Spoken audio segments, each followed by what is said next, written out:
He wanted to find out if buying an electric vehicle would save him money, higher upfront cost, but no more gas bills. And then I figured that, this is actually something that would be interesting for more people than just me.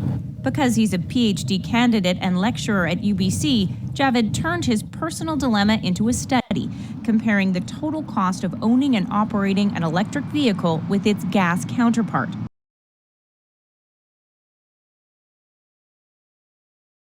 Hello everyone, welcome back to another episode of Parts Talk. Thank you for joining me. I appreciate each and every one of you. When comparing the cost of ownership between EVs and gas-powered cars, it's essential to consider various factors beyond the initial sticker price. While EVs typically have a higher upfront cost due to battery and technology expenses, they are advertised as offering significant savings over time in terms of fuel and maintenance expenses. We have two videos here I will be reacting to, and after watching them, you can decide the practical choice. But before we do, hit that subscribe button so you'll be notified when I drop a new episode.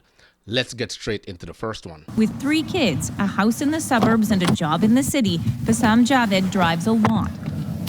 I drive at least 100 kilometers a day.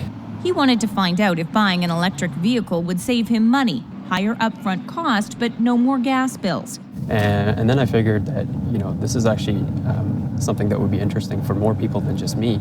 Because he's a PhD candidate and lecturer at UBC, Javed turned his personal dilemma into a study, comparing the total cost of owning and operating an electric vehicle with its gas counterpart.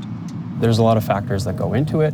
Electricity prices, gasoline prices, the amount of rebates. What he found was the cost calculation of owning an EV varies dramatically, depending on where you live in Canada and how much you drive. Costs are lowest in Quebec because it has the highest subsidies and cheapest electricity. EV drivers there would have to drive an average of 46 kilometers a day for 7 years to break even, compared to a gas car.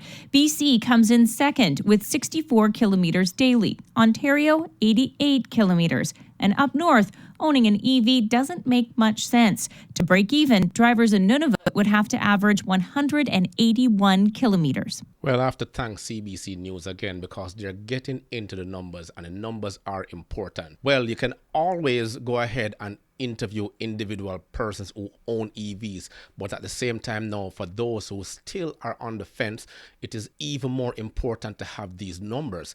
And EVs have fewer moving parts, which results in lower maintenance costs over their lifespan. And studies indicate that EV owners are expected to save thousands of dollars over several years compared to gas car owners. And considering maintenance expenses, the availability and extent of incentives vary by region and country, as we're seeing here. We're in Canada, and EVs are only viable depending on the region you're in. Now, for the average consumer who relies on a motor vehicle for daily transportation, choosing between an EV and a gas car depends on individual circumstances such as driving habits, budget, and access to charging infrastructure. Let's continue.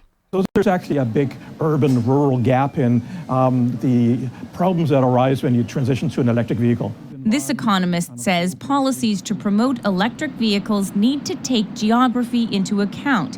And that's the one we're looking at right there. Cost isn't the only factor for shoppers like Christian Sloan. Definitely like the green aspects holds weight as well. Like it's nice to be shaking it up and doing your part to change the game a little bit. As for Javed, after all that research, he drives an electric plug-in hybrid. If you're driving a lot, and depending on where you live in Canada, it can make a lot of sense. For the amount of time he spends on the road, he figures he'll save money eventually. Lindsay Duncombe, CBC News, Vancouver.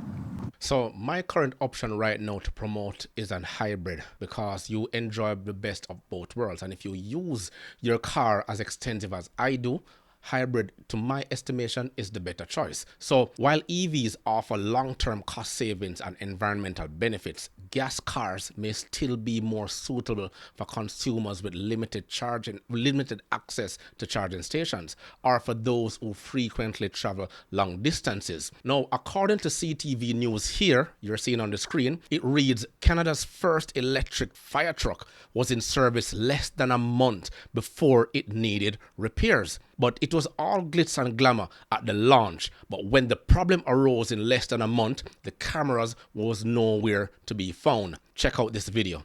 Canada's first electric fire truck is about to begin operating out of Fire Hall 1 in Vancouver. And today we got a look at the $1.8 million apparatus that the department and the mayor say is a big step forward in sustainability and safety for the city's firefighters. CTV's Shannon Patterson has the story. Vancouver's newest fire engine is smaller, more maneuverable, and runs entirely on electricity. Today I'm excited to introduce the Rosenbauer RTX. Looks a little bit like a transformer, I know. Into our fleet as Canada's first electric fire truck. It is a reinvention of the fire truck. It was actually completely redesigned. They basically built it from the ground up, thinking about all the different features that firefighters may want now and into the future. The four-wheel drive plug-in fire engine can go 100 kilometers on a single charge. We're currently in the process of putting in 2 charging stations, one in our fleet maintenance shop and then one in the apparatus bay where the fire trucks will be stored. This truck is incredibly environmentally friendly. It's going to save a ton on gas. I heard a similar truck has only used 20 gallons of gas in a year, which is mind-boggling. So pretty excited to see that. The upfront cost is significant. The Rosenbauer RTX was $1.8 million, which is $300,000 to $500,000 more than a new diesel one. But the chief says there are huge environmental and health benefits. We know that the diesel fumes cause cancer. It's a carcinogenic. And at fire scenes and at emergency incidents and at motor vehicle accidents, when our trucks are running, they're off-gassing.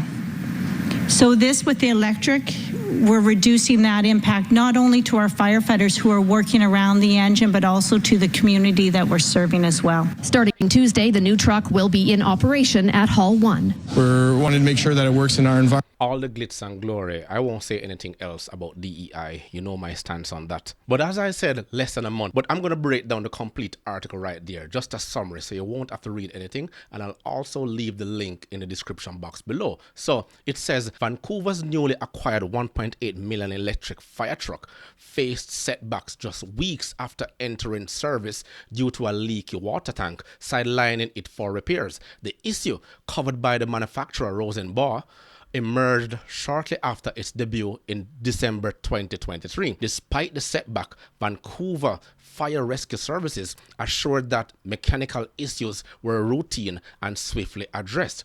The incident echoed a similar problem encountered by the Los Angeles Fire Department's Rosenbauer 3 RTX truck in 2022. So it's a common problem. And despite the challenges, the electric vehicle was hailed for its environmental advantages over diesel engines. However, no timeline was provided for its return to service. And a part of the article here downward said, at a cost at $1.8 million is $300,000 to $500,000 more than a new diesel engine. But Fry said there are huge environmental and health benefits to an electric truck, as diesel fumes are known carcinogen. Of course, taxpayers will be forking out that money to have it repaired. Ultimately, thorough cost-benefit analysis and consideration of both individual and public service needs are essential for determining the most economical and practical choice between electric vehicles and gas-powered cars. Do your homework. Canada somehow still refuses to do the homework because we're rich. We have billions of dollars just lying around. Whenever it snows, it just rains along with it. What else can you add? As usual, let me know your thoughts in the comments below. Remember to grab a copy of my ebook, The Parts Manager Guide. Please smash that like button on your way out. It'll only take you 1.5 seconds to do so. Until next time.